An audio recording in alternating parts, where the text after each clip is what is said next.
Okay, good morning, everybody. Buenos días, buongiorno, bonjour. Well, to some people, it's already the afternoon and maybe the evening. Well, I guess you all know me, Maria Sara, your friend. Who are you? Old friend.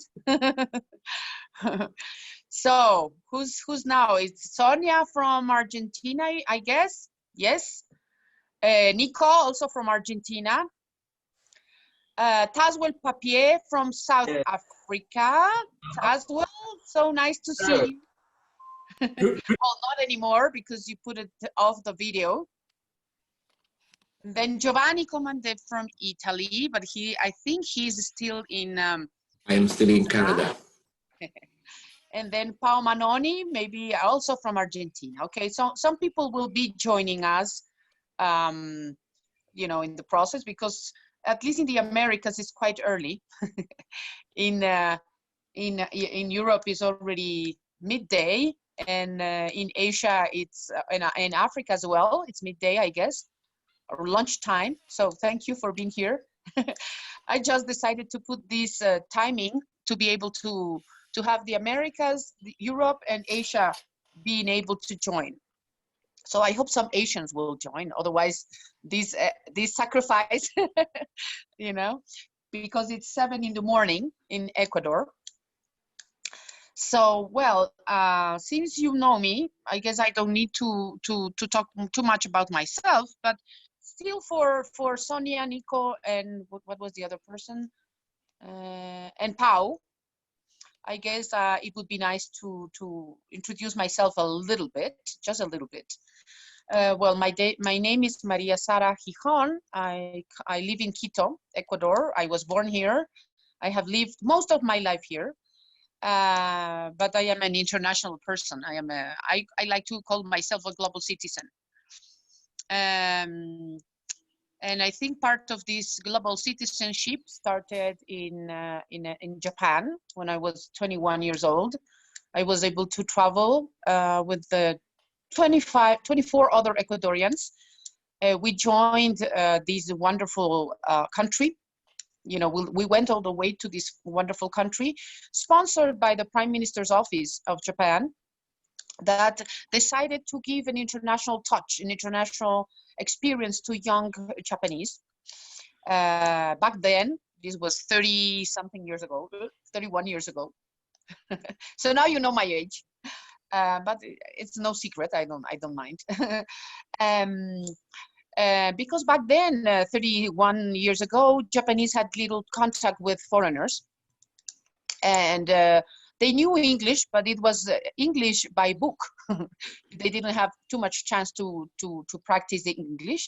So they brought 275 young people from all around the world to join 100 Japanese. No, it was 175 people from all around the world, plus the 100 Japanese. And we mingled together, and we were in a boat. Can you imagine? In a boat together, we left Japan and we went to Hawaii. I happened to have my birthday in Hawaii, the 28th of January. And then we went to Acapulco. We were in Mexico, and then we went to Venezuela. We crossed the Panama Canal, going to Venezuela and then back. And we came here to Ecuador. That was a wonderful, wonderful experience. And you can imagine there were a lot of conflicts happening in that boat. It was called the Ship of the World Youth. Fantastic. Another day I can tell you about that. And then my second big experience, being also quite young back then, was with some of the people that are here, you know, connected, like Tazwell Papier and Giovanni Comandé, and I don't know how many others will join. From my LLM class, Master of Law class at Harvard University. We were more than 100, I guess, LLMs from all around the globe. And we were, you know, of course, some people from the Americas, actually from North America, Central America, South America, some Europeans. You know, we had a lot of fun with these crazy Europeans. Also with some people from Africa, but not many actually. But some, many Asians, I remember, you know, a lot of Mexicans, by the way. So that was a wonderful experience. We also were 24/7 together, especially those staying at the dorm. So it was a wonderful, wonderful experience. So I like to feel myself like I am a global citizen. Also, I happen to be a lawyer. Well, I'm not sure anymore I'm a lawyer, but I studied law. I practiced law for so many years. But then I decided to abandon the law. Right now, I like it again. But, you know, in our countries, developing countries, especially South American countries, it's a big challenge to be a lawyer. You know, you know, the rules are not very much, you know, functioning. And some governments make it even more difficult. So I decided to abandon the law 10 years ago. And then also 8 years ago, I became a coach, an ontological coach. And that really gave me a lot of tools to improve all of the things that I was doing already, like teaching, like training, like conflict management, and like even dealing with my family, family members, because there's conflict all the time. So I don't know if Cristina, my friend Cristina Davila, can put the PowerPoint presentation, if she could share the PowerPoint presentation, so that we can start talking a little bit about this topic of today. So welcome to all, you know. So the talk of today is about Nonflict. And it's, I think it's fun, the name, but it's also very, very interesting. Most of us are mostly, you know, we talk a lot about conflict. Some of the people here, maybe all of the people here, if we don't talk about conflict, we happen to be in a conflict, or we happen to know about conflicts, or we happen to hate conflict, or, well, we have different relationships with conflict. Okay, but today I'm going to talk about Nonflict, which is a very interesting tool, methodology, way of living, whatever. And the authors of this book called Nonflict, they call it the art of everyday peacemaking. And I think it's fantastic. So I wanted to share with you today this discovery I made. And, you know, I happen to teach conflict management and negotiation, sometimes also mediation and conflict management. And I have been thinking and also practicing Nonflict without knowing it, you know. And I will talk about the authors later on today. So if you can, Cristina, if you can go to the second slide. Second slide. Okay, so I put it yo instead of me, but anyway, that's me. That's me. And I happen to be a daughter. Well, even though my mom and my dad already are not here with me, they both I like it what my friend Dipali Talwar, I don't know if she will join, she's from India. she says that people who die actually make one with the divinity. I love that concept. Okay, so even though they're not here anymore with me in the physical manner, I'm still a daughter, and I was a daughter for many, many years. I'm a sister. I happen to be a mother. I'm a friend, and I'm part of a couple. No, so I also am an aunt. I'm a cousin. I'm a great aunt. Can you imagine? Well, I have many, many little kids around me right now. Not because of this confinement we have now, this lockdown, but I happen to have this big extended family. I have been a student and I'm a teacher. Well, and sometimes I think that when I teach or when I train, I continue being a student, you know, or always learning. I happen to be a colleague. Right now I'm a boss, and I have been a boss for several years now. And I'm also a coach and a mentor. And in each of these different aspects of my life, I sometimes find conflict, you know. And the problem is not having conflict or not facing conflict. The problem is how you manage it, you know.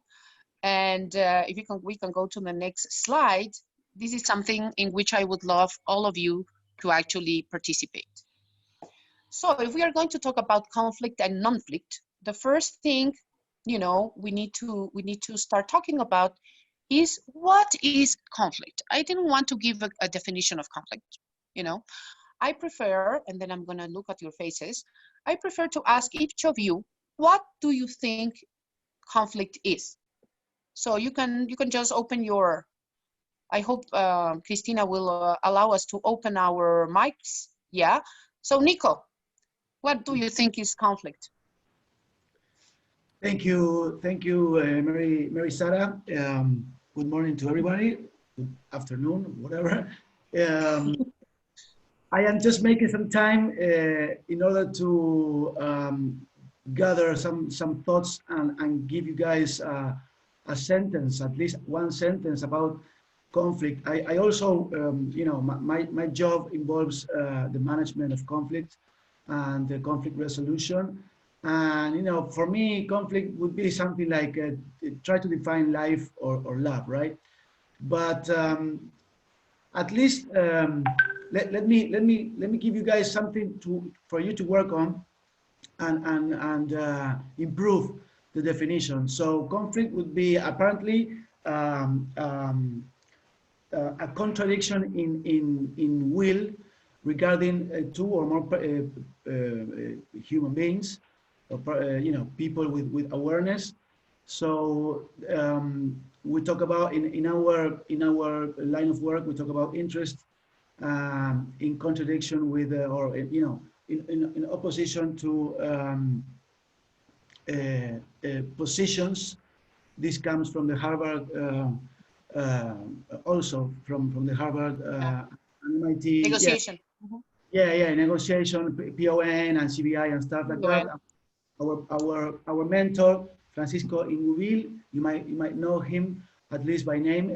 He's also a Harvard MPA, and we talk about, you know, the transition from positions to interest, and this would give a way or, you know, dissipate the conflict. But I need your help, guys, to Hi. A better definition of conflict. Yeah, Nico, I was thinking something like that. Hi, I'm Paula. I'm from Cocos too. I think conflict is when there are two opposite interests. And I mean opposite because maybe they're not different interested, but the first they are. And the first approach to different interests is what makes that conflict. Yeah, great. Different opinions. Sometimes it's just different opinions on something which is the same, actually. Different views. Right. Different, you know, positions, and people think that they have to stick with the position instead of just start trying to understand each other, you know. different moments in life, maybe we are, experiencing the same situation, but we are just in different moments in our lives, and conflict appears. So just the difference, diversity can cause conflict. I mean, right now, for example, in many of our beautiful countries in South America and even in Central America, we are facing a very difficult conflict, more than the famous COVID, of course. But it's, for example, the migration and the presence in our countries of many Venezuelan people, And right now in my country, in my city, in my block, only few meters away from my home, I have the Venezuelan embassy. And there, surrounding the Venezuelan embassy, there are a lot of Venezuelan families. Why? Because sometime, I don't know if Maduro, the Venezuelan ambassador, somebody told them that they are going to pay them humanitarian flights to go back to Venezuela. And all these people, even they came walking all the way from Peru to make use of these humanitarian flights. And unfortunately, no humanitarian flight. So you can imagine what this situation is causing. A lot of conflict, and diversity, different opinions, different moments of life, different opportunities, And Tazwell, what do you think conflict is? Oh, thanks, Sarah, and hello to you all. I suppose I would say conflict is, I agree with our previous two colleagues, and in addition, I would say disagreement, disputes, arguments, dissatisfaction, dissensus between one or more people. Dissatisfaction, that's very interesting what you said. Disagreement, DDD, all these differences, but then dissatisfaction. Dissatisfaction. If some person is not satisfied with whatever is happening, whatever they are facing, then conflict appears. Great, fantastic. And by the way, Tazwell comes all the way from South Africa. So you can imagine he has been facing a lot of conflict since he was a very little boy. And then now, as a great lawyer he is, of course, he's dealing with conflict all the time. Who else is connected? Well, Giovanni, I don't know if you can talk. Yes, I just add to the layers our friends have already expressed. Two more little points. One is communication. We might just not understand each other, and that creates conflict even when there is conflict. And the second layer would be perception. Sometimes we perceive conflict because of a number of things, including body language, and there is no conflict. So perception matters as well. Just to be short and concise. I agree. Yeah, different perceptions. Yes. In fact, we might not really have a conflict, or well, it's not such a dramatic conflict. It's just a matter of perception. Yeah. I don't know if Esteban can talk, or he will just listen. Our dear Esteban Sevilla. Well, okay, maybe he will not talk. Okay, so as you can see, conflict can be something very small. I always say in couples, in people that are being married, living together, there are so many little conflicts, there are these funny conflicts that people talk about the toothpaste. Have you heard about that one? one member of the couple, it's a very fanatic of perfection, so when he or she goes to the bathroom, he uses the toothpaste, but he or she leaves it perfect, closed and clean and in the place. And then the other one comes and brushes the teeth and leaves the toothpaste open and not precisely clean and anywhere, and so that very little thing can cause conflict. So I have visited some houses. So funny, when you enter the main room and then the main bedroom and the main bathroom, and then you find two sinks. Not one sink, but two sinks, and then each person has its things, its personal things separated. Maybe that's a good way of not not causing everyday conflict. but actually finding everyday peacemaking, you know, that could be a possibility. Or another funny thing that happens in couples or in people living together, maybe even not couples but families, is the use of the toilet. You know, usually women, we love the toilet perfectly clean, and we want it closed, you know. After using it, we clean it and closed. And usually, not always, but usually men don't care much about it. No, they just leave it open. And I always say sometimes they are not very good at directing, and so they leave it not precisely very clean. So that's another cause of everyday conflict. And sometimes something funny, even the shower, you know, not closing perfectly the shower, or not leaving the towels in the place. I mean, these funny things, and these can be conflictual situations. But then we also have big conflicts, like the one with Venezuela, for example, or the ones we are living right now in every country in the world, because of this pandemic that we are all facing. By the way, in Ecuador, this is week number 10 of the lockdown. I don't know if Argentina, which number of week it is, or in South Africa, or, you know, everywhere, but we are all facing the same situation with variations of the theme. And this is the funny thing, because sometimes if we listen to the news, or if we listen to our politicians, especially in the assembly or in the Congress, it would seem that only our country is facing this thing. Only in Ecuador, or only in Argentina, or only in Italy, or only in South Africa, this is happening. But no, it's happening everywhere. We are all facing the same thing. And this is something we did not expect to happen. I mean, we knew there was this virus. We knew it would come sometime, but we didn't have any idea what would this cause. So we have the sanitary emergency, but we have an economic and a social and a political crisis, you know, with the variations of the theme. Some leaders have faced or have managed the situation in a more intelligent, strategic, and empathic manner, and they are solving it, you know, not solving it, but facing it much more nicely.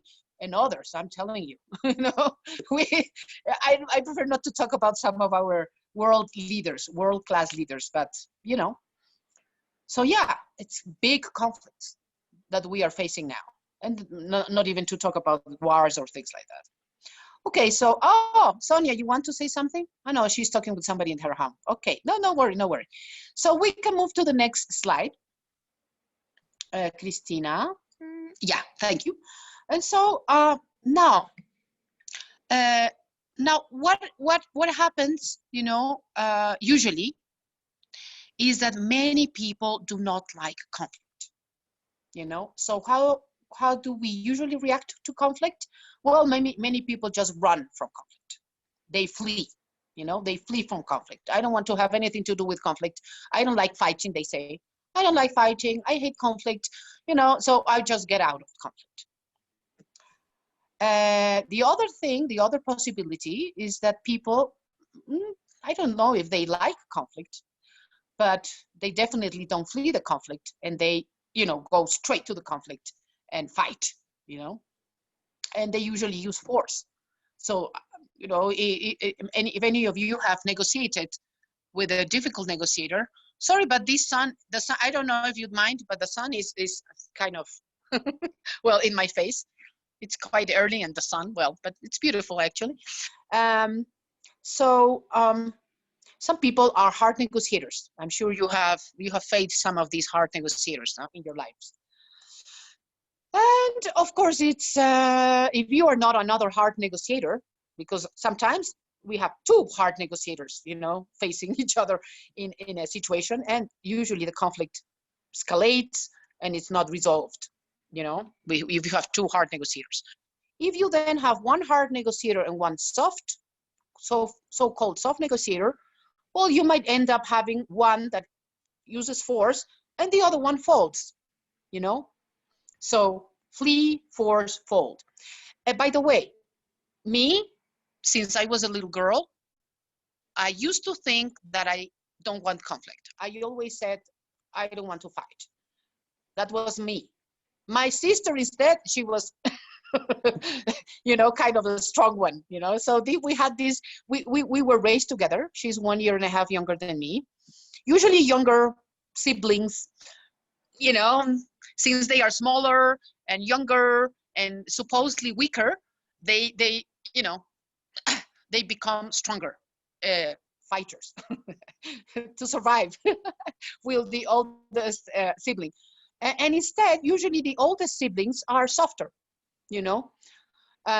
sometimes because we have to deal with mom and dad and protect the smaller, sometimes because it just comes natural.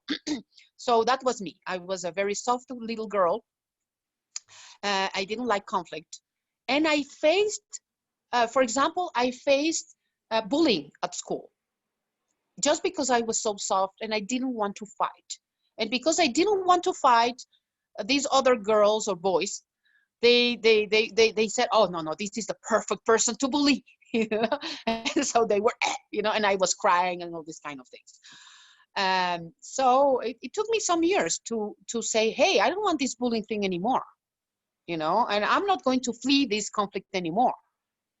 So luckily, swimming came in my life, and I became a competitive swimmer, and I became a very strong person, physically speaking, and that helped me in becoming a very strong, also inside, because I became very strong outside. I also became strong inside, and then I started sometimes with force, unfortunately, well, and others, talking and trying to be intelligent enough. I started solving these things, and no more bullying anymore. But there are so many ways, flee, force, fold, and then of course the famous that you have mentioned, Nico mentioned, the win-win negotiation, the Harvard way, the win-win. But let me tell you, not necessarily 50-50 is the perfect, because sometimes you, as a negotiator, you get like, oh, I want to force myself to do it 50-50, and sometimes it's not fair, actually, sometimes other ways are possible. But anyway, either if you are a fleer, a person that flees conflict, or you force conflict, you impose, or you fold, or you always think that 50-50 is the right way, whatever thing happens, or whatever is the usual way in which you react to conflict, it usually determines how the people around you also manage the conflict, either in a couple, in a family, in the workplaces, in schools, in universities, in the street, and certainly in the neighborhood, for example, or and now that many people live in buildings. I'm sure I don't know how many of you live in buildings and not in a house. There's always conflict in buildings, and yes, what Paula says, if you do 50-50, you can lose a lot of creative ways of solving. Exactly. Because you think, oh, it has to be 50-50, and then you don't explore other possibilities. Then I will allow Paula and Nico to talk about this wonderful creative negotiation style that I discovered yesterday, that creative, collaborative. And of course, I have been doing this, but without naming it. But yeah, it's fantastic the way you frame it. It's great. Anyway, and of course, in the workplace, if you happen to be the boss, then you usually determine the way the others manage the conflict. Okay. So then the next step. So then there is the Nonflict way. This Nonflict way, that these two great people who wrote the book, the Nonflict, have started to use for many years, and then they wrote a book about it, and then they are sharing it with the planet, because they really think that this 3-step way, which of course seems simple, but it's not that simple, really can help us in our everyday conflict and of course in our everyday peacemaking. Okay, so the Nonflict way, and you see in the top of each of the slides I have put Nonflict, and the subtitle is something from me, not from the authors of the book. I call it Nonflict, a conflict management tool and a way of living. You know, and I hope you can get out of this talk with these 3 steps as something that can be useful for your lives, you know. And even for Paula and Nico that are doing this conflict management as a day-to-day thing, these 3 steps might be useful for all of us. So the first step is understanding oneself, you know, understanding us as ourselves, and then understanding the other. And I'm going to explain each of these steps in a very simple manner, of course, because we don't have, you know, 3 hours.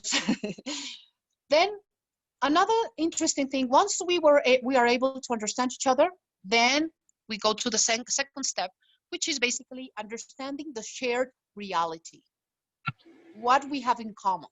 And I will also explain how to go about this. And the third step is co-creation of an action plan. Together, we are going to get out of this, how we are going to do it. Okay, so we can go to the next slide. Any questions at this point? Or then we go straight to the first step. Okay. Ah, okay. Maribel has joined. Fantastic. Okay. So, the Nonflict way. How do we go about the first step? And first of all, it's important to understand that you cannot not go to these steps immediately after the conflict or the situation or the little fight has happened. Okay, not immediately after. You first have to allow the situation to calm down, you know, and to cool, to calm and to cool, because remember that whenever there is a little fight or a situation that demonstrates the conflict, emotions appear. Emotions. And then if you are too emotional at the situation, you cannot solve the conflict. So it's not when the emotions are, as we say in Spanish, a flor de piel. I don't know how to translate this in English, but you know, you feel it in your body, you feel it in your, you know, in your skin, the emotions. That's not the moment to start with first step 1. Okay, you just allow the situation to cool down a little bit, and then when situations are more, you know, the situation is more calm, you went walking or to have a drink or tea or something to cool down, then both of you or more, if there are more, 2 or more people, you sit down and you start sharing each other. First of all, this is important. This is about coaching, by the way. I have 2 ontological coaches in this virtual room. One is Maribel and the other one is Sonia. I don't know if you are also ontological coach or just a different kind of coach. Sonia, ontological coach, perfect. So 3 ontological coaches in this virtual room. And we will talk a little bit about that because that's very powerful.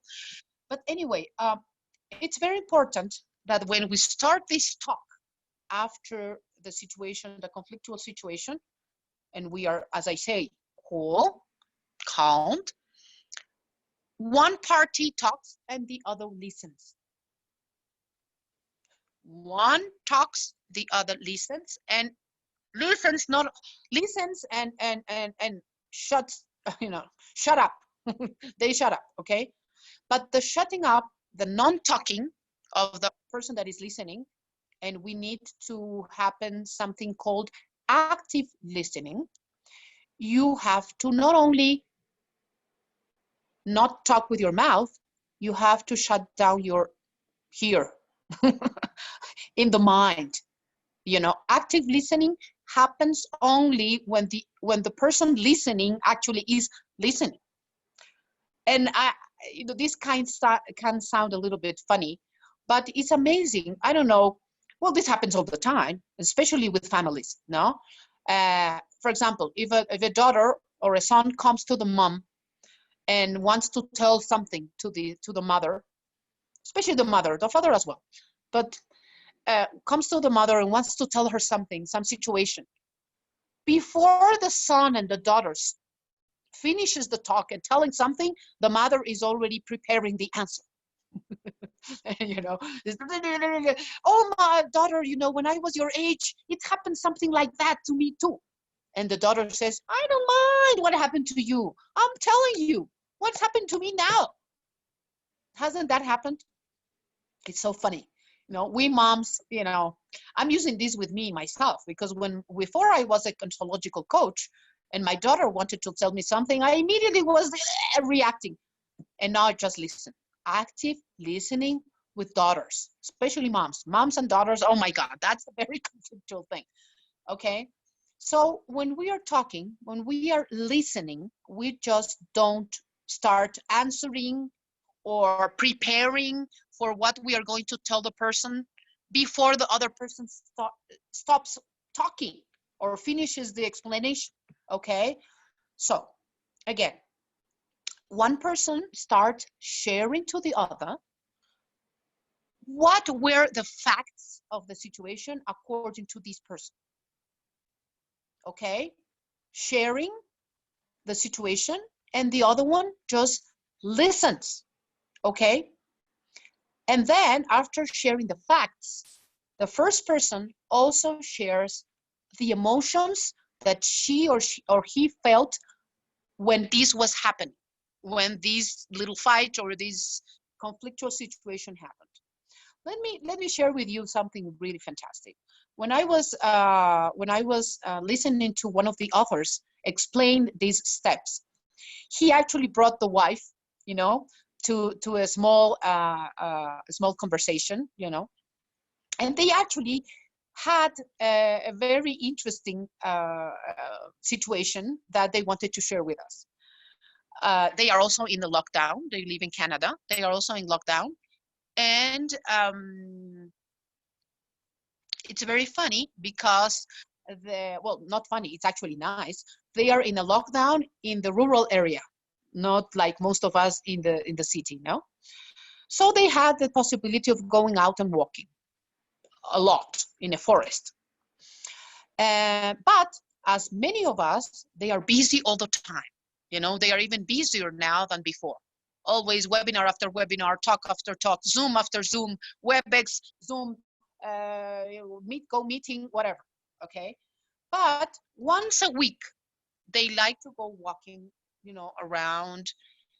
And she was really waiting for this situation to happen, you know, to really go with the husband, walk for 1 hour, 2 hours, forget about all the crazy things about life, news, you know, fake news, everything, and they just walked, okay?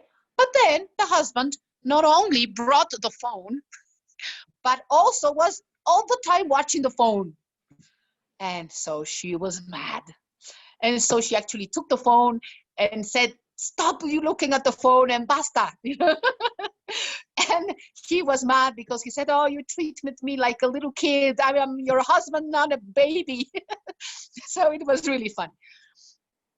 So when they were acting, of course, in front of us, explaining how this happened, it was very interesting to listen to each of them, not only sharing the facts, but of course the facts were so different depending on the side, but then also sharing the emotions they felt when the situation happened. Okay, so remember, as Sonia said, stop, think, talk. Okay, and the other one listens. This is what is called active listening or empathic listening.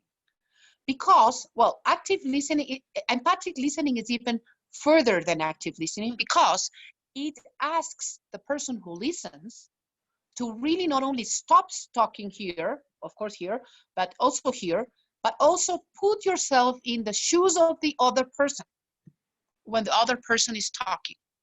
You really have to do it. I know it's not easy. We are not used to that.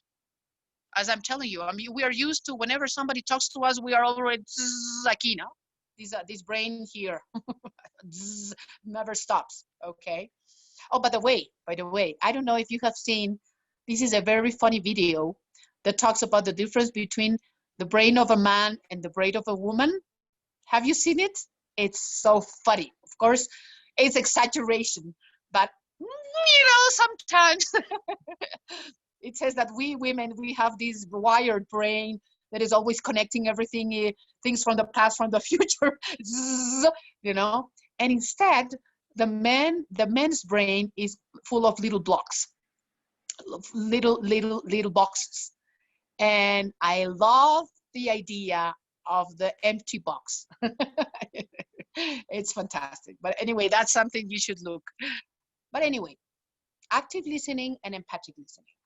Now, when the first person stops talking after sharing the facts and sharing the emotions, the other person that was only listening will mirror the first one.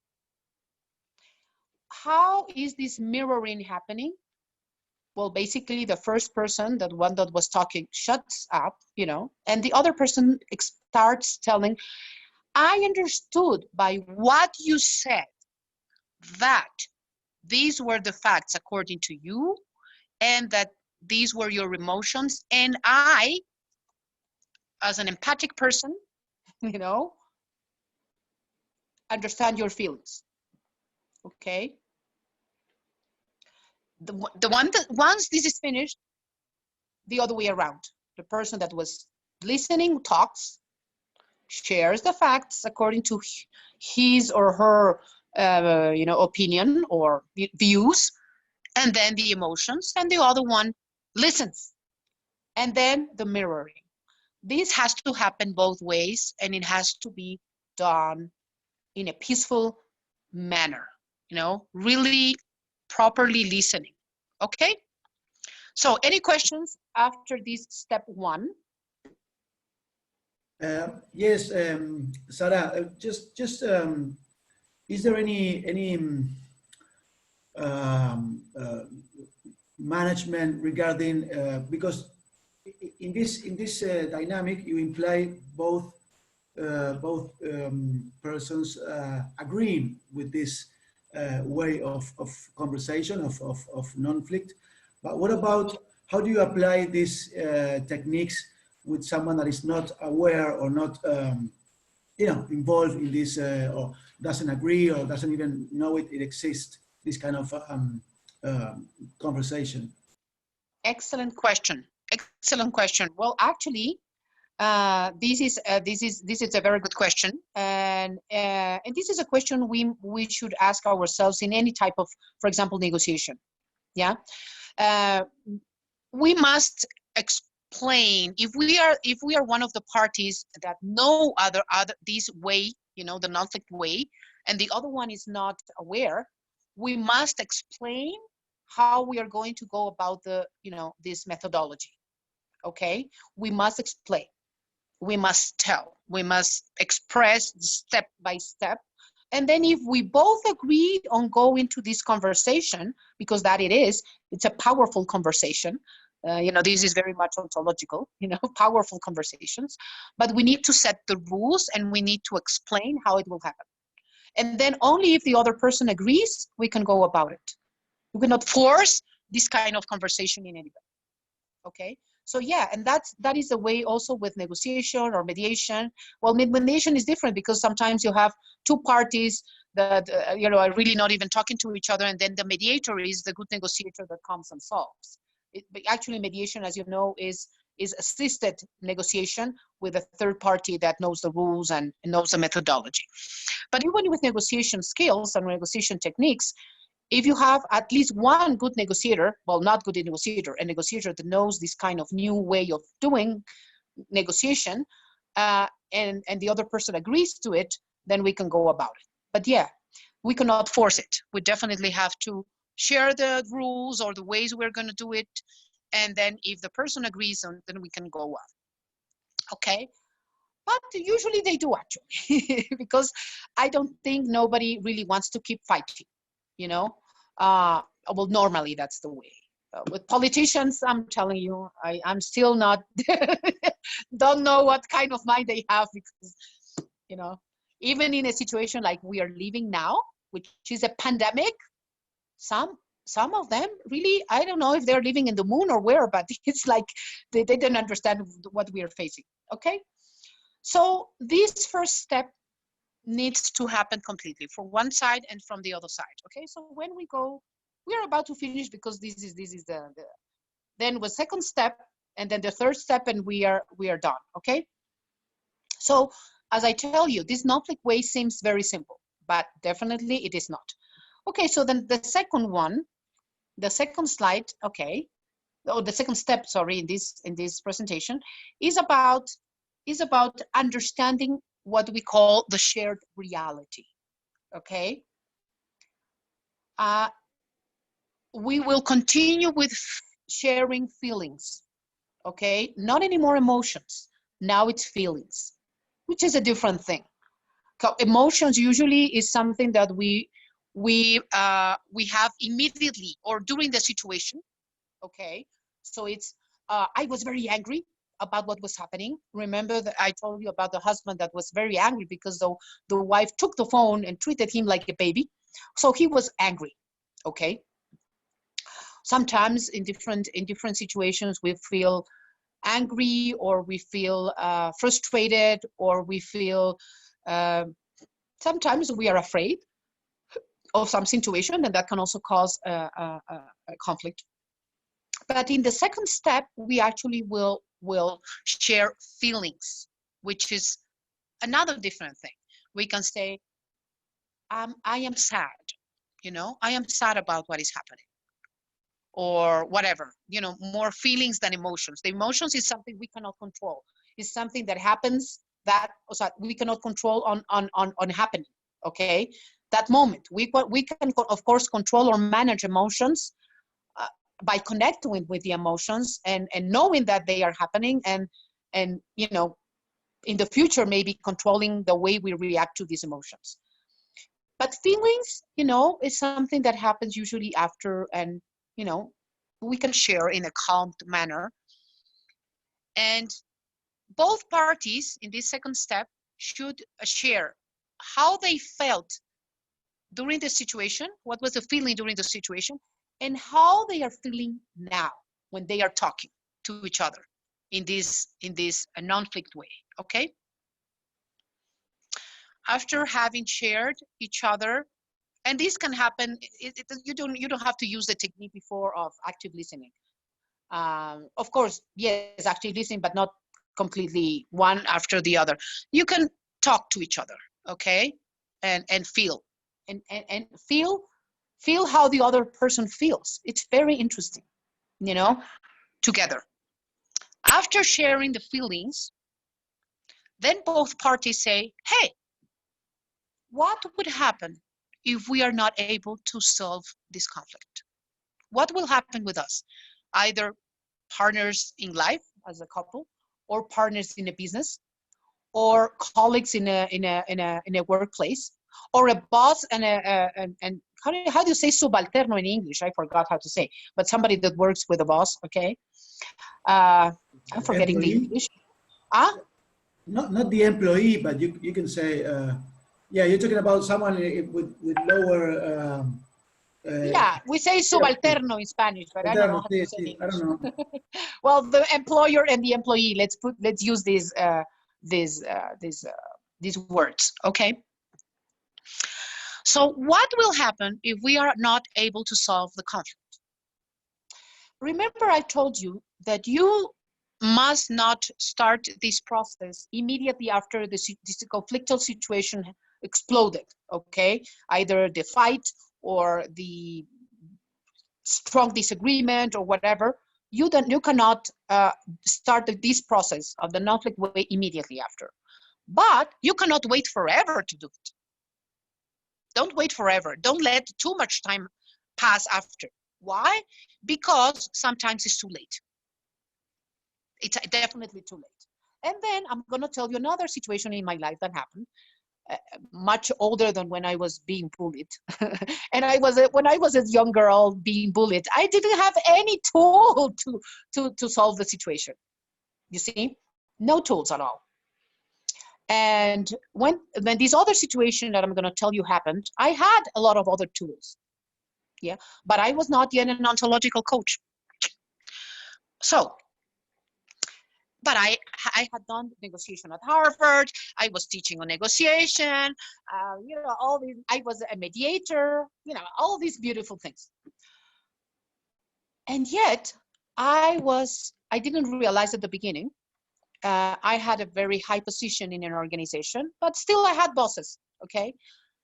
I was the executive director of an organization, and I had these bosses, which were the members of the board of directors, that were most of them so nice, but there was one of them.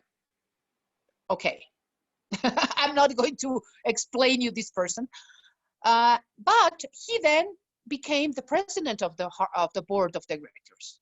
Oh my God! So I had to deal with him all the time, and this guy was doing mobbing to me. The same as bullying, but in the workplace, it's mobbing. And since he was a psychologist, I did not realize what was happening. It's amazing, you know, until it was too late. I knew something was happening. I knew I was not happy with when he was in the room, you know, but I did not know what was happening. He was actually doing mobbing. It's terrible. And so I, of course, when I realized what was happening, I said, I have to talk with this guy and we have to solve this, because I cannot continue with this job with this happening, because I was sad, I was unhappy, I was frustrated. I loved the job, but I hated the relationship with this person, you know? And as Sonia said, it was a gender one. I think it was a gender thing. Yeah, definitely. It had the gender component, but also a power. Well, the gender issue is a power thing. Okay. So I took too much time to call this person and said, we need to talk and have coffee together and let's talk about this. But it was too late. I mean, the thing was already broken. So I realized that when we were talking, he was not being transparent. You know, I was being transparent, telling him how I felt and the whole thing. He was not. He continued in this powerful position. You know, I'm the boss. And so what, blah. And I said, okay, this is it. Okay. So of course, what do you think had happened? I said, bye-bye. Because there are moments in which, I mean, you say, what will happen if we cannot resolve this conflict? Well, sometimes it's breaking the thing. And sometimes that's the best solution. You know, that's the best solution, because you cannot continue being yourself unhappy or you know, being miserable. So, but I guess that if I would have known, if I would have been an ontological coach, by the way, maybe this would not have happened, or it would not have reached the level of conflict, the escalation, and I would have asked him to go and have a coffee much before. Okay, but anyway, not too early, not too late. Okay, you need to start this process in due time. But then when the people are talking to each other about what will happen if we cannot solve this conflict. So for example, this wonderful guy I was telling you and the wife, when they were acting in front of us, they actually were acting in reality, because they have not talked about this situation that happened in the forest.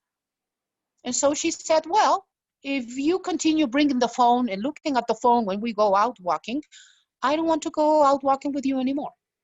I prefer to go out walk and enjoy nature without you. And that's sad, because you're my husband and I want to be with you, you know? But she actually expressed that.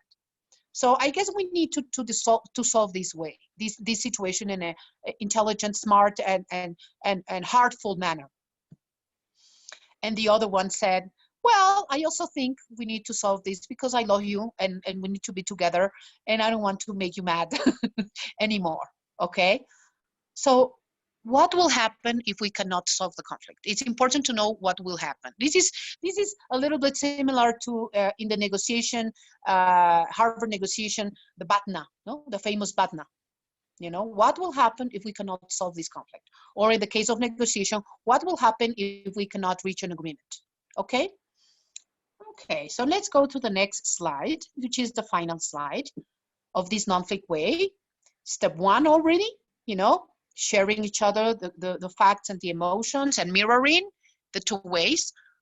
Then the second stage is actually sharing the feelings of each other and back in the situation and now. And then, of course, talking and reflecting about the shared reality. That's the shared reality. We want to be together, or we want to keep this relationship, or I want to be a good boss and a good employee, or we are students together and we have 4 more years together. We need to love each other.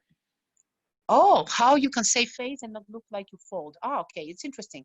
I'm going to answer to Esteban's question. After we talk about the third step, and then I will see the questions, and you can tell me the questions a viva voce. Okay, so the third step is co-creation. Co-creation.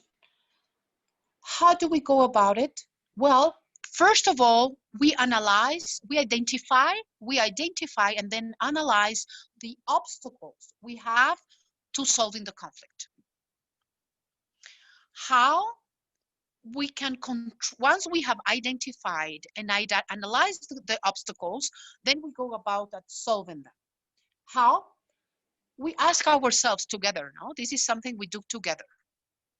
How we can control the obstacles. First of all, talking about them, identifying them, analyzing, studying the obstacle, and then thinking about how we can deal with them together. This is key. This is very key, because in a conflict, there are 2 parties apart, 2 parties separated in a conflict, no? But in solving the conflict in the non-flict manner, we need to be one. Well, two solving it together. We have to be jointly solving the situation. We cannot just say, oh, I will do this and I will do that. No, how we are going to solve this together. And so then, for example, again, this interesting example of Stephen and Naomi, that's the name of husband and wife. And basically, remember that what was the conflict? You know, the telephone, the mobile phone, okay? And how each of them related to this instrument.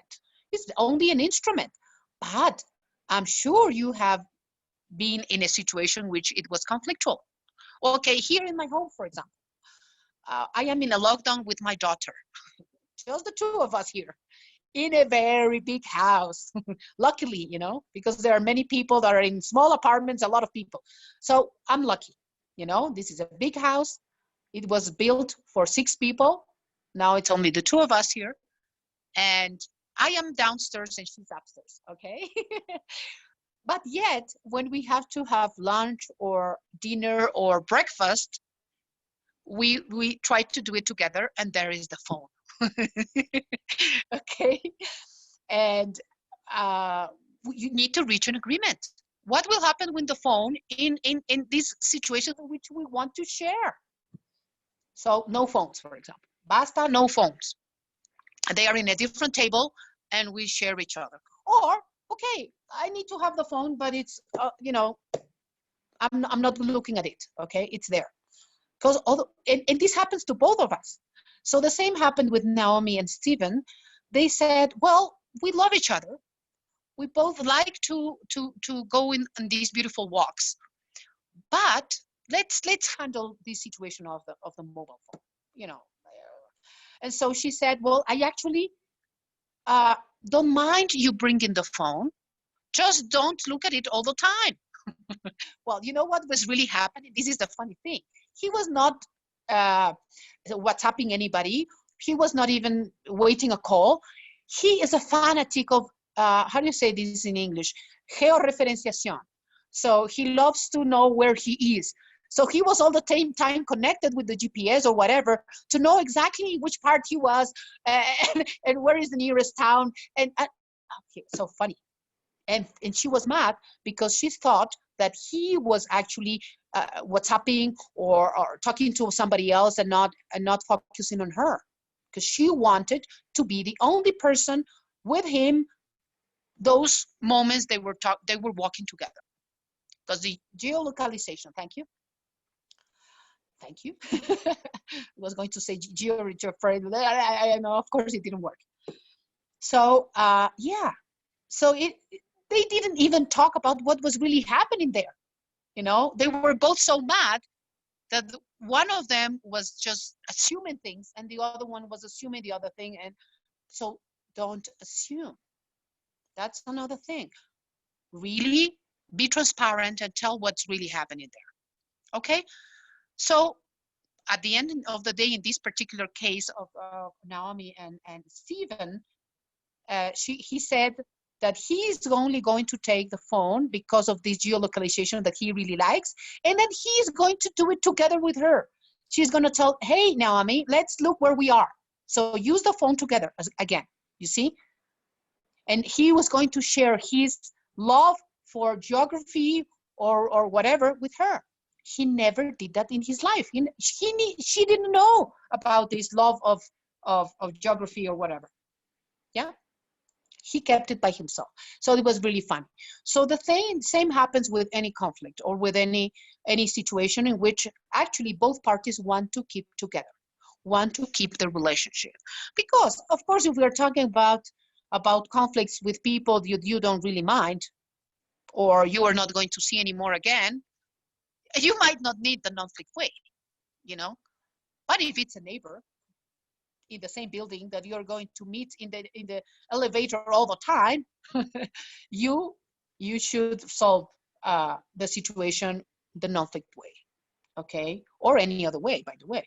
This is just one way, but it's very powerful. And let me tell you the story of the two guys who wrote the book. One of them is called Amir Kafir. He happens to be an Israeli living in Tel Aviv, and he is all the time using the non-flict way to solve conflicts between Palestinians and Israelis. Can you imagine? So of course, this same non-flict way that I have explained in a very simple manner, of course, has many more different situations in big conflicts, but he's using the same 3 steps. 1, 2, 3. Of course, with all the different variations and different routes and the whole thing, okay? So, of course, each step will take longer in bigger conflicts. Not just a simple conversation, but maybe many conversations just to finish step 1, okay? And the other one, Stephen Hedge, he's also a Jewish person, but he actually lives in Canada. But they both met and they decided to write the book. And one of them, Stephen, he actually was a business person in the real estate industry, in which there's a lot of conflicts, of course. And he basically decided to leave his business to dedicate 100% of the time to the non-flict way. 100% of the time, because he has used the non-flict way in his life. I think Naomi is the 3rd wife of Stephen. So he didn't use the non-flict way with the previous 2 wives, you see? And he says that now with Naomi, they are using it all the way and they are happily married, you know? And then, of course, the other guy, Amir, is using it all the time in his everyday life in Israel with the Israeli-Palestinian conflict that, you know, it's not an easy one at all. So that's the co-creation. We need to have a plan, an action plan on how are we going to go about this conflict in the future so that we do not allow it to escalate. And by the way, this doesn't mean that we are not going to have more conflicts in our lives, in our relationship. We are going to have these different of opinions, these disagreements, these little fights or whatever all the time, because all the time we are having different views. The point is not to be afraid of conflict or to evade conflict or flee conflict. It's actually how we go about it, how we go about conflict in our lives. Because as I tell you, we are going to face conflict every day in our lives with different people. Okay, so now let's see about the questions. I'm going to read the questions, and then I'll also allow you to basically make any questions. Okay, Esteban Sevilla says, how you can save face and not look like you fold or somebody won? Okay, that is a very good question from Esteban. Well, I think if we are both, or if we have more parties in a conflict, if all the parties are transparent in the way they are actually feeling, sharing the facts and the emotion in a transparent manner, then you are not to feel that you are folding. Okay, and then if we are working together in an action plan to solve the conflict, to actually manage the obstacles that we are facing, together, we are facing it together, then we can be as Paula and Nico taught all of us yesterday, we can be as creative as we can. Because, and I was telling that the famous win-win negotiation techniques, the 50-50, that we have been thinking about so many years already. Well, me for almost 20 years or more. If we decide that we have to be 50-50 or whatever the way we have stick in our minds, we stop being creative. Okay, we can even be empathic, but we are not creative enough. So I think that if we are sufficiently creative together, once we pass step 1 and step 2, we can be creative. But we need to do step 1 and step 2. Okay, we need to understand each other and mirror each other and recognize then the shared reality that we both agree that we really want to solve this. Okay, that we need to keep our reality, our love life, or our work place safe and calm and in peace, or whatever situation that we are, or whatever relation we have together, or reality we have together. Only with 1 and 2 done, we can actually start being creative in finding the action plan. So then you don't need to think about saving face, because you are both in the same situation. You are both being, let's say, even crazy enough to start thinking about the most unbelievable ways of solving the matter that we would not have done. We were not ready for that creativity if we didn't pass step 1 and step 2. Paula, I guess you have something to say, so I'm going to allow you. Please, let's start opening the mic. So you can unmute yourself, yeah. Paula. Yeah. Okay. Yeah, I have this question because what happens when you speak with your boss, and yeah, you have all these negotiation skills on your mind, but he tells you or she tells you, because I'm your boss and that's it. And you know that you can, and you tell them that, no, we can resolve this together. I want to find a solution that I cannot see from my point of view, and maybe, and still telling you, no, I'm not going to discuss this with you because you're her employee or subaltern, whatever, and your boss, and that's the last word. Well, that is a very difficult. Well, it seems like an easy question, but it's not easy to answer, because if there is one party that does not want to relinquish power, because that's it. It's a power thing. Then I think it's very difficult to resolve, you know. But then maybe you, as a good negotiator or as a non-conflict way person, you need to keep trying, you know. Let's say, hey, but feel my view. You ask the person to think and feel your way. Put yourself on my shoes. And I will do the same with you. I will put myself in your shoes. And I might be able to understand how you are feeling or what is making you frustrated, you know.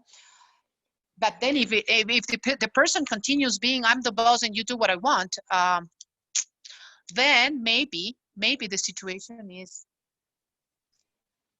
is unsolvable. And that is the situation. Sometimes life is like that. Even with all the negotiation skills and the non-conflict manner, sometimes the situation is not solvable. And we can see that again with the Israeli-Palestinian conflict. I mean, the conflict's still there.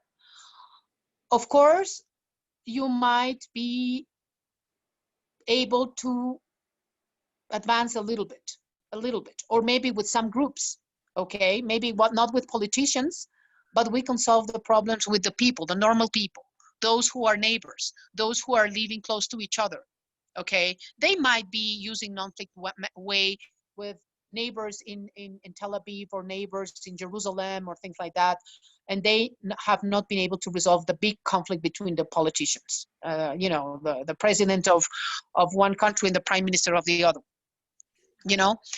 But I think this is interesting.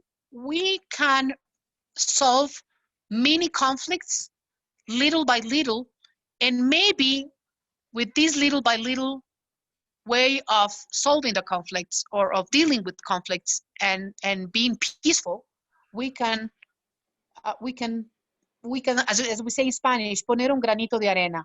You know, we can go step by step and be part of the solution. Because I like this phrase: if you are not part of the solution, you are part of the problem. You know, and if we are not able to be peaceful people, I like to think of myself as a peaceful warrior. You know, a peaceful warrior, somebody that uses peace to solve conflicts in my home, in my neighborhood, in my city, in the country, in the world. And of course, we are not superwomen or supermen. So let's start with what we can manage, whatever situation is.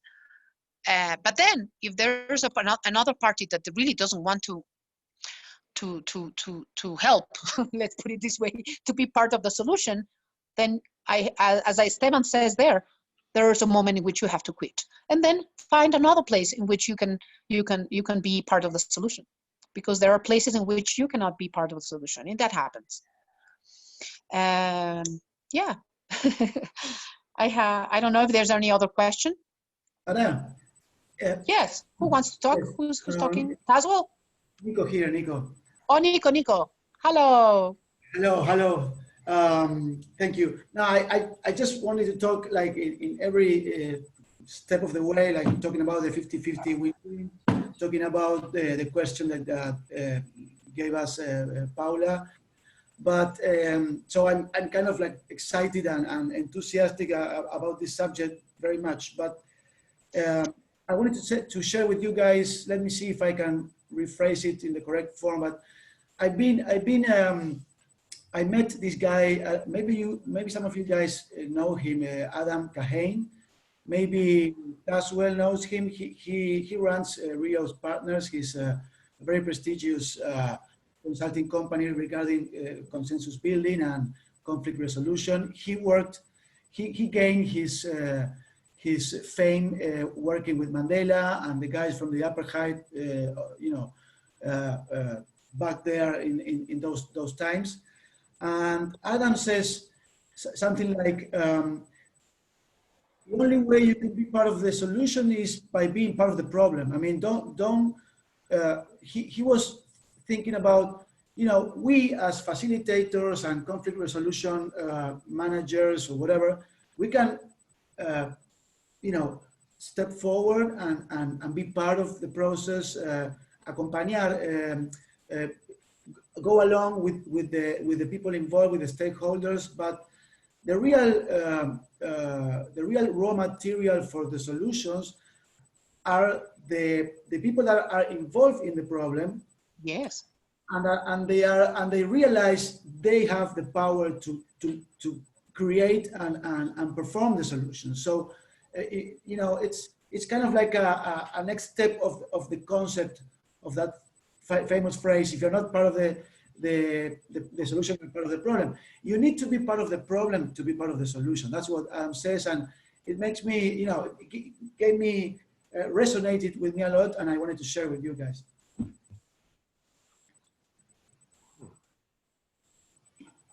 Fantastic, Nico. By the way, Esteban Sevilla, I can already see you there. Esteban is also a Harvard boy. Esteban, would you like to introduce yourself? Well, you woke me up from my bed, and I was having a nice music landing in the morning, and I felt that I wanted to hear you, so I woke up, I put a sweater, and I'm here listening to you all guys. So thank you for inviting me. I am right now, things happen when things have to happen.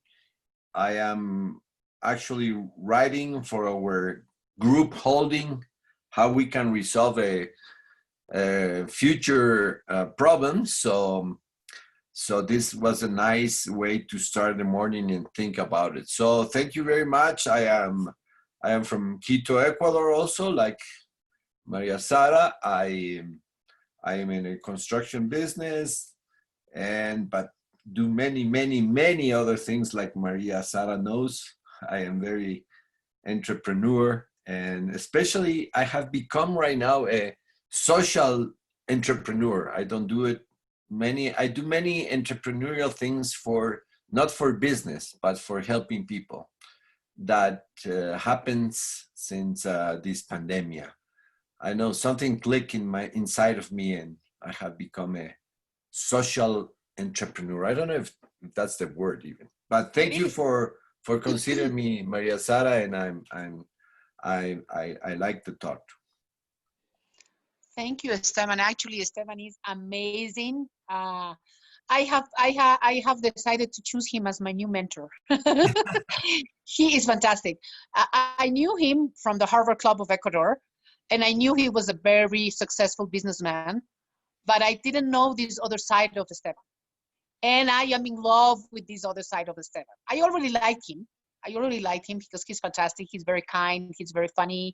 He's amazing. He's hyperactive and all that kind of things. But getting to know this other side of Esteban, I'm in love with that side, Esteban. And I really hope we can continue doing powerful things for the country and for the world. And he, as I tell you, he's another Harvard boy. Sonia, would you like to introduce yourself, even if it's in Spanish and I can translate in English? If some of my colleagues that do not speak Spanish, tell us a little bit about yourself, Sonia. Gracias, Sara, gracias. Bueno, yo vivo en Mar del Plata, que es una ciudad balnearia a 400 kilómetros de la capital de la República Argentina. Te decía en el chat que tenemos vidas similares porque yo me recibí de abogada en el año 87 y siempre estuve en conflicto con el litigio, nunca me gustó litigar.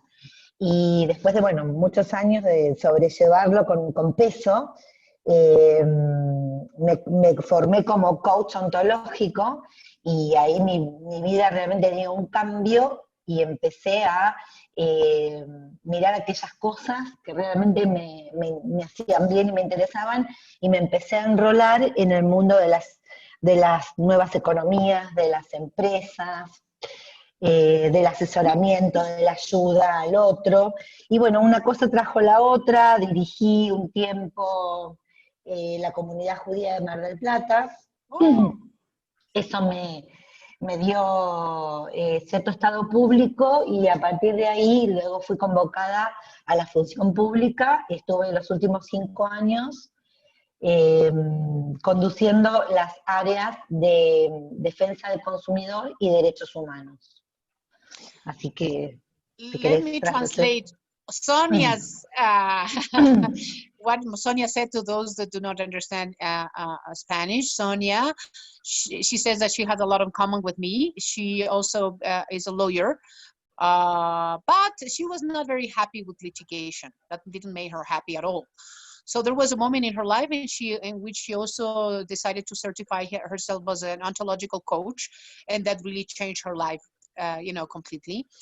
And she lives in Mar del Plata, which is a beautiful, beautiful sea in the seaside, 400 kilometers from Buenos Aires, the capital of the nation in Argentina. And then she, as I said, she had this kind of completely changed after becoming an ontological coach, and she started working on totally different things like the new economy, enterprises, helping other people, and and all these new things that you discover when you are stopped being just a simple lawyer. Okay, and then Sonia, because of all the crazy and new beautiful things she was doing, she was also called for the public service. And so she started working on consumer defense and human rights. Human rights. So that's her. Okay. So Tazwell, introduce yourself a little bit, please. Oh, well, thank you so much. And I'm really privileged to have participated in this absolutely fascinating presentation. Thanks for inviting me, Sarah. You're always so dynamic and always so inspiring. So thank you so much for that. Like Sarah, I was a lawyer. I practiced for about 30 years. About 17 years prior to 1994, I specialized in exclusively human rights related law. That entailed in South Africa, participating in the struggle for freedom and democracy, and as a lawyer acted extensively for victims of human rights violations, and also the underground, the military wing of the ANC, Umkhonto weSizwe, as it was then called. Of course, I was privileged to in fact spend time at Harvard, where I had the privilege of meeting Sarah, doing my LLM, also being there as a visiting fellow to the Human Rights Program. And then, of course, came back to South Africa and participated in the reconstruction and the rebuilding of our society. I also then transitioned to a top-end corporate and commercial firm where I spent 13 years as a senior director doing corporate and commercial law, a sort of cross-border M&A transactions and the like. And 3 years ago, I was also called to civil service, where I now serve as a Supreme Court judge or High Court judge in the Western Cape High Court. Of course, mediation, Nonflict now, as I am privileged to know, is part of what we do all the time, because I think that, conflict is just experienced, all the time. So thank you so much for these tools. I will now, in fact, be able to proceed with new vigor and springs in my steps. Thanks to you, Sarah. Thank you, Tazwell. It's interesting, Tazwell, when I met him, he was this human rights lawyer that he mentions. Mm-hmm. And I think starting with human rights and then going to all the other things like corporate law, and it's fantastic. Why? Mm-hmm. Because you will always have the human rights lawyer inside of you in whatever other thing you do. And that's powerful, because if you have these greedy lawyers that you also face on the other side of the table, you might be able to share this human rights perspective and then make better deals, because if you have two greedy lawyers or two greedy business people, you can imagine the outcome, you know. So I think having Tazwell as a counsel, but now he's a Supreme Court judge. But when he was able to be a counsel, I'm sure you were a fantastic one. So wonderful, Tazwell. Paola, if you can introduce yourself. Unmute. Hi. Well, I'm a junior one. I'm a historian. I teach history at university and school. And well, I start with COCOS, this construction. How to say it in English? Construction building consensus program about 2 years ago at the university. And when they teach us these new negotiation skills, my mind was blown, because I always thought that I was a bad negotiator because I didn't like conflict. So when there was a conflict, I was like, oh no, I don't like it. I will not be part of the problem. And when I start to learn this, I start to realize that I want to improve that to many part of the war. I mean, I'm thinking, I'm starting my career, my personal career now. On smart cities, and I realized that the important thing about collaborating, because you can create a beautiful and digital city, but if the people do not collaborate with themselves and with the government and co-collaborate and make solutions between them, there's no smart city possible. So I'm now trying to learn all these new skills to use it in the future. So these things that you said is amazing, because we think about this in the construction building concepts that we teach, but I didn't know that you can use it in so many areas and that you are using it. I mean, that you're like what I call the good lawyers, and it's possible.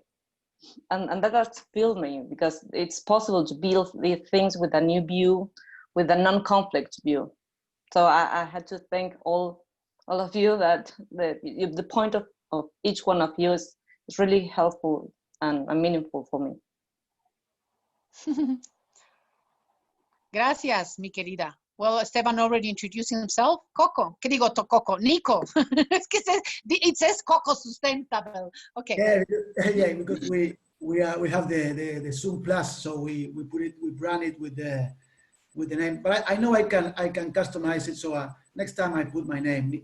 My name is Nicolas Gada Thompson. So anyway, also very inspired by all you guys, and in the field of consensus building and creative negotiation, like we like to call it. Now I think we're going to start calling it co-creative negotiation. By the way, yeah, the win-win. Also, it's not very, I think it's people related with the 50-50, and this is not in our mindset. So we can talk about that later or on some other occasion, but I'll give you a brief of myself. I'm Argentinian. I live in Buenos Aires. I'm 42 years old. I have a very bohemian lifestyle all through my 20s and 30s. I am an artistic producer. I'm a founder of an NGO for a collective of artists, and I work with artists many years. You know, coordination, organizing stuff, events and stuff like that. I'm also a therapeutic companion. I did work also, you know, in parallel in the same, you know, as just one life. So in parallel to the artistic arena, I work in mental health. with mental patients in the active listening and empathic listening point of view, not the psychologists or psychiatrists that analyze the patient, but the one that spends time with the patient, either in their homes or in the psychiatric asylum, or whatever you guys call it now in English, because asylum it's old school. But yeah, I did that. I traveled around the globe for around 4 years. If you match the whole all the trips, I spent 2 years in Europe. I spent 1 year in Australia and 1 year in Asia, especially in India, traveling, documenting remote villages and cultures, just expanding my horizons and feeding myself with all these amazing places and beautiful people. I actually just 2 days ago I finished my documentary about my trip in India. So I might, I would be very glad to share it with you guys. Yes.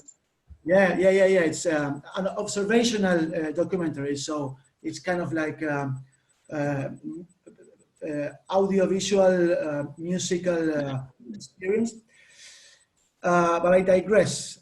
Coming back to our job in Cocos, Cocos would be a consensus building for sustainability.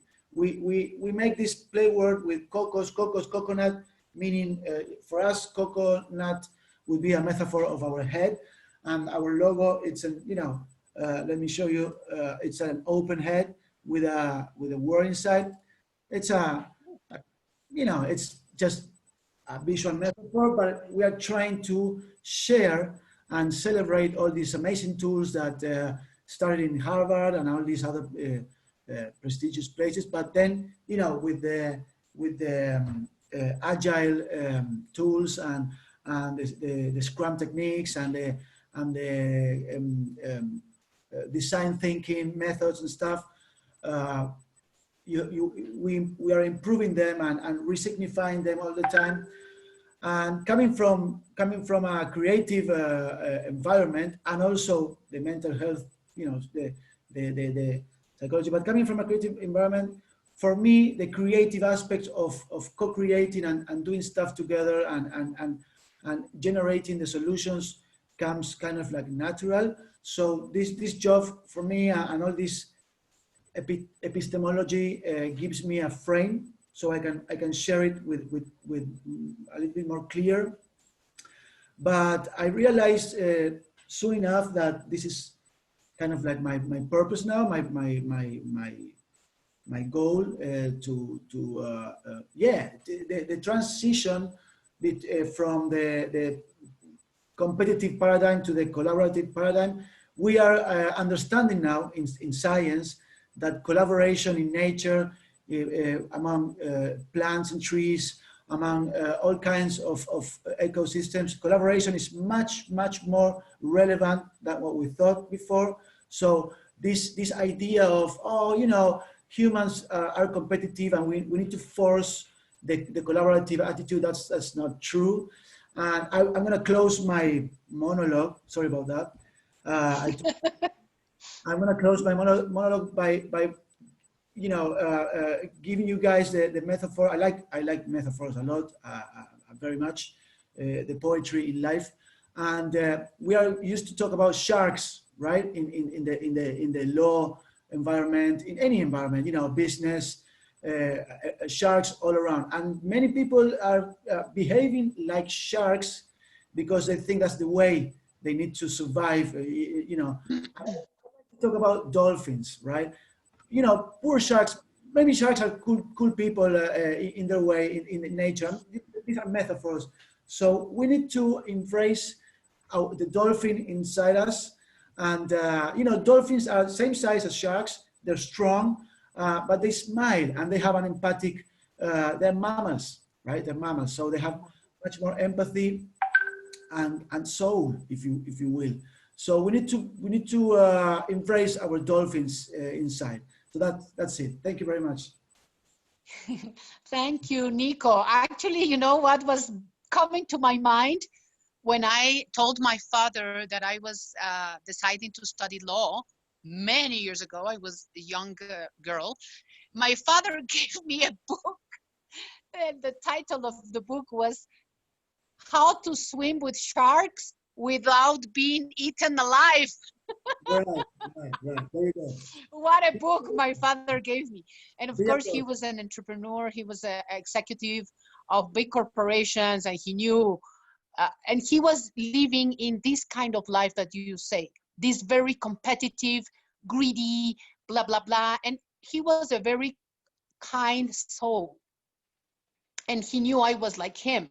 So he gave me this book because he said, if you don't read this book, you are going to be eaten alive, you know. But I am so glad that 35 years later, we are in a different planet. I mean, not completely, of course, not completely, but our parents did not have the tools we have. Our parents and grandparents, they did not have the tools we have. And now we have better tools, I guess. And my passion and my mission in life, because I happen to be a survivor. Yeah, and this is interesting that I tell you, because I was born, some people know this, but not everybody. I was born when my mother was only 5 months and a half pregnant of me. 22 weeks. My mother was 22 weeks pregnant when I was taken out of her. I was not really born, I was taken out because we were both in danger of dying, my mom and me. She was completely infected, well, it was a terrible thing. And so when I was taken out of her and put it in this incubator, I only had 5% possibilities of living, only 5. 2 months later, in the incubator, they could not keep me more than 2 months because it was very dangerous because of the brain and a lot of things. So I was out of the incubator, and the doctor told my mom, well, your daughter has now 25% of possibilities of living. Well, here I am. And I always was looking for what is my mission, why I am here in this planet still, you know, and keep fighting as a peaceful warrior, of course.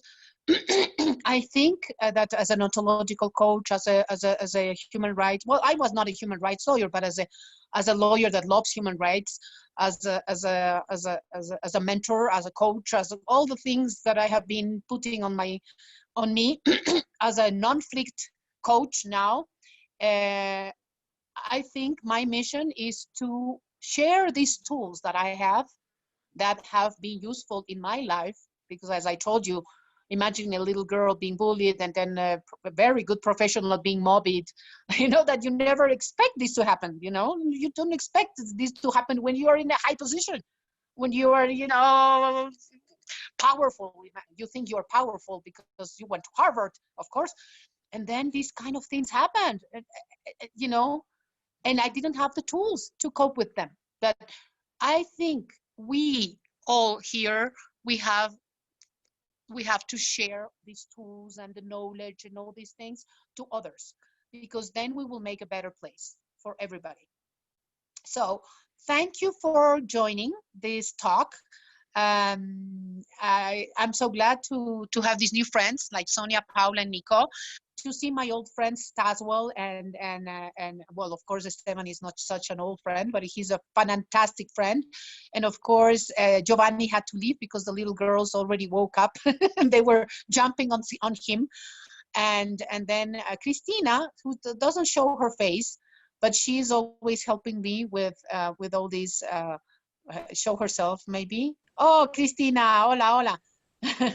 And she's a fantastic lady. She's an expert in events management. And now she's an expert in virtual events management. So she's helping me. So thank you. And I don't know if you want to say just one last word, because we until next time. I don't know, Sonia, if you want to say something before we leave. You have to unmute. Justo estaba escribiendo.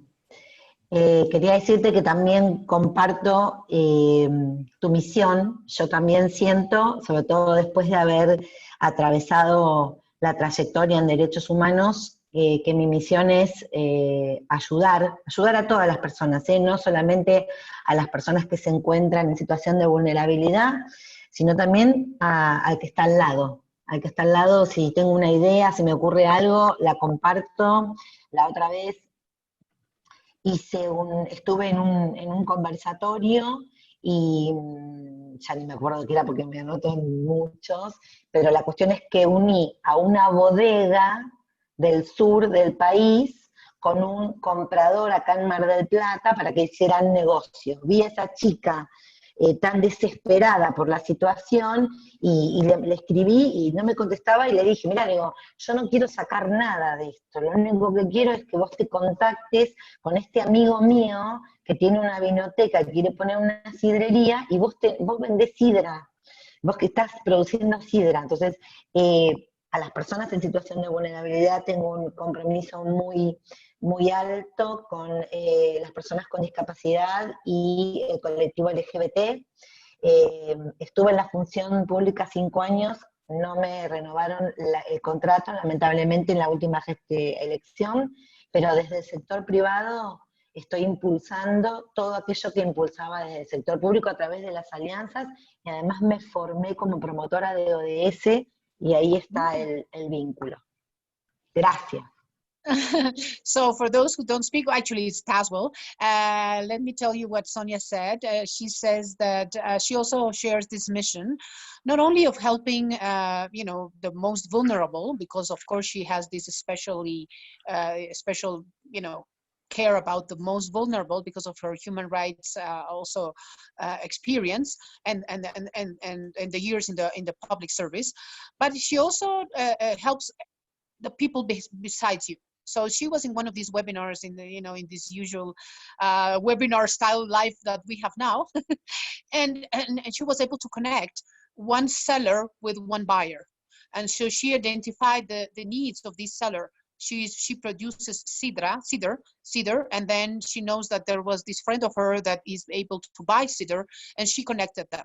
And she was able to make this thing happen because they didn't know each other. So connecting people, that's another thing actually I have in common with you. I'm always connecting people. So yes, connecting people, you know, helping others, of course, with a special care with the most vulnerable.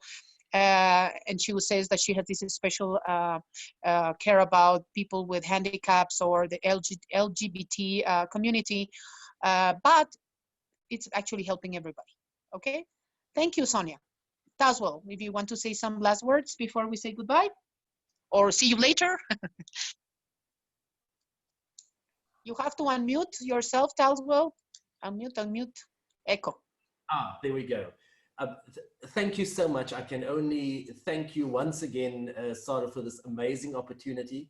It's been a privilege virtually meeting you all, and I'm inspired by all your commitments to human rights, to helping all, and simply just to making the world a better place. So thank you so much to you, and thanks to all of you. Keep safe, and looking forward to being in touch, hopefully sooner than later.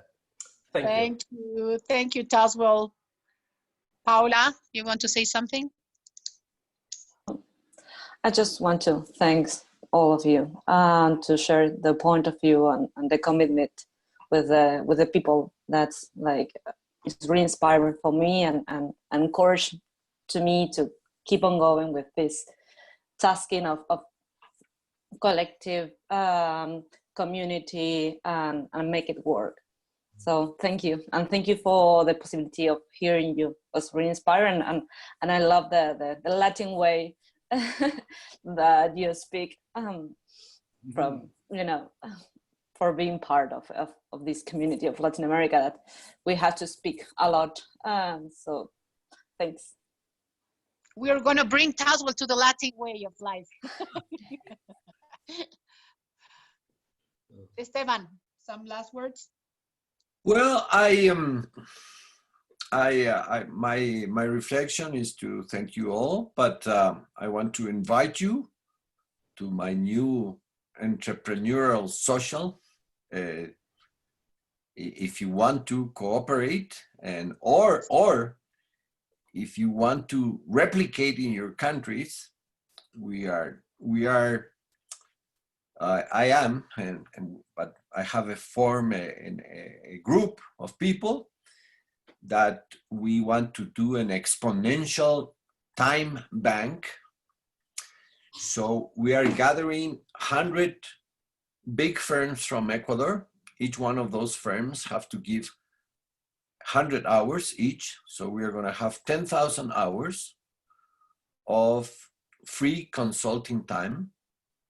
And we are going to connect them to small and medium firms that are in desperate situation. So what you did, Sonia, but 1,000 times more. So that's why we call it exponential bank.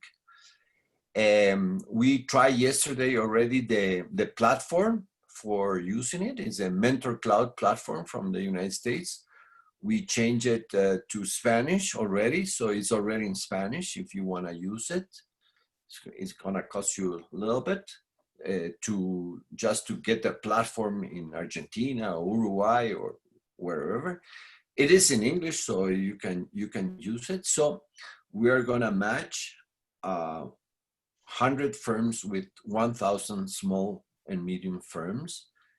We are gonna give them 10 hours to each medium firms, and part of the subjects or mentoring that we are going to give is conflict resolution, negotiation, but we have like 20 things because many of these small firms, what they require is finance, labor law, especially those two things.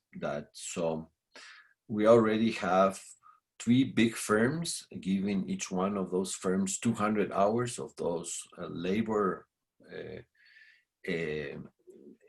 So if you want to hear more about it, I can send through Maria Sara the concept, and I thought about it, and we are implemented. Let's hopefully in 10 more days or less than that. The interesting thing is that nobody owns this idea, so I want to share with you guys. And if you want to do it in your country, here it has already many firms call me. I thought I was going to beg them to give time, but now they are begging me to be part of this program, and is switching from me presenting to people calling me.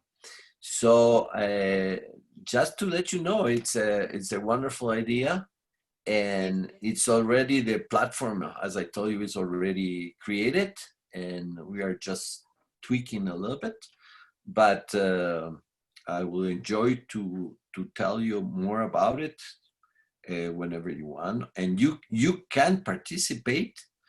If you want to give 10 hours or 20 hours, and it will be wonderful for you to know people from Ecuador, small firms, and maybe give another perspective. So just let me know, and thank you. Sorry, Maria Sara, that I pitch in this sorry, idea. fantastic. It's fantastic. A wonderful idea. Okay. Wonderful pitch. Thank you, Esteban. Nico. I'm just going to make it quick. Thank you all, guys. Esteban, you can count on us, on Cocos, for sure. Not only for the 10 hours, but also for any kind of synergy. We are planning to make a Zoom meeting with Maria Sara next week. So we just can join. Yeah, we just met yesterday, and this was love at first sight. And I think I'm feeling the same here, you guys, with Taswell and Sonia and you, Esteban. So let's count on Maria Sara to maybe WhatsApp connect us and start working all these ideas together. Okay, thank you very much. Yeah, thank you. And by the way, Esteban, let me tell you something. How I met Nico and Pau, it's because of Sistema B. Sistema B, this is a wonderful, wonderful platform. And I think I'm going to ask you, Esteban, to join the Sistema B. Sistema B it's actually a movement. It's a movement that is now present in many, many countries. Started with our Yolanda Cacabatze, that you know, and with Pedro Tarac in Argentina, and and some people in Chile, that learned about B Corps and the B Lab, and they said, how we're going to bring this to Latin America and then to the world, because it was just something happening in the US. So they started thinking and co-creating actually Sistema B, which is something that is beyond and much more powerful than corporate social responsibility, okay, or even philanthropy. This is something even more powerful, and I think, Esteban, is actually what you have in mind, what you are actually doing. And it's actually doing business with a purpose, you know, with a purpose of changing lives, changing the planet in a sustainable manner. So I think, Esteban, we have two very interesting networks in which we can make what you are doing exponential, even at the Latin American level. One of them definitely is as a Harvard girl, and a former president of the Harvard Club of Ecuador. I am a member of a network of leaders of the Harvard clubs in Latin America. And that also, Nico, is a very wonderful and powerful network. And also the powerful network of Sistema B in Latin America that we have. So I think your idea, Esteban, once it's working in Ecuador, we can make it work in other countries. I think it's fantastic. And thank you, Nico, for that. And we will make sure that we can meet next week in a Zoom, okay? And I think, well, Cristina is silent there. I don't know if she wants to say something. And then we can say goodbye to each other. It has been my mic is on. So it has been a pleasure to listen to all your fresh ideas and your compromise with peacemakers. So congratulations to all of you, and especially to Maria Sara, who has these great ideas to connecting people. We are very thankful to her to survive these 22 weeks. So she's a survivor. Thank you, Maria Sara. Yeah. 22 weeks. Well, we have been in lockdown 10 weeks, so I was locked down in my mom's belly twice as much. Okay, so thank you very much. We will keep in touch. Once again, let's be non-flict coaches, peaceful warriors, and of course, members of powerful networks around the world. Thank you very much. Continue enjoying your Saturday, and molti baci. Thank you. Thank you. Bye-bye. Bye. Nice to see you, Pascal. Bye-bye. Bye-bye. Bye-bye.